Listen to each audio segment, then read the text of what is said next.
Intermittent fasting, time restricted feeding, ఇంగ్లీష్లో చాలా పదాలున్నాయి. తెలుగులో ఉపవాసం. ఉపవాసం మంచిదేనా అని చాలామంది అడుగుతున్నారు.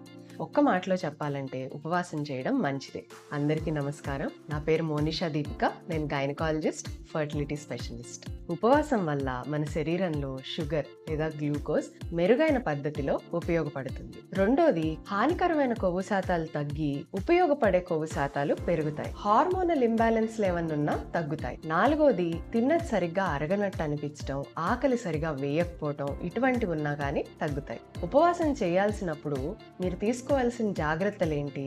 ఆహారంలో పోషక విలువలు ఉండేలాగా చూసుకోవాలి.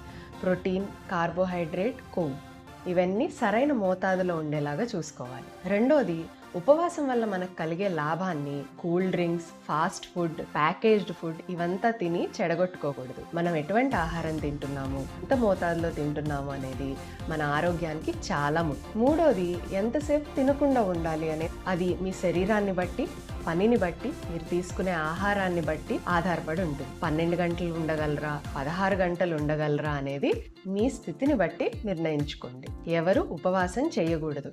గర్భిణీ స్త్రీలు ఉపవాసాలు చేసే ముందు డాక్టర్ని తప్పకుండా సంప్రదించండి. రెండోది, ఆరోగ్య సమస్యలు ఉన్న వాళ్ళు, మందులు వాడేవాళ్ళు. మూడోది, రక్తహీనత ఉన్న వాళ్ళకి, పోషకాహార లోపం ఉన్న వాళ్ళకి ఉపవాసం ఉపయోగపడకపోవచ్చు. పీసీఓడి ఉన్న వాళ్ళకి కానీ, హార్మోన్ సమస్యలు ఉన్న వాళ్ళకి కానీ, అధిక బరువు ఉన్న వాళ్ళకి కానీ ఉపవాసం ఉపయోగపడుతుంది.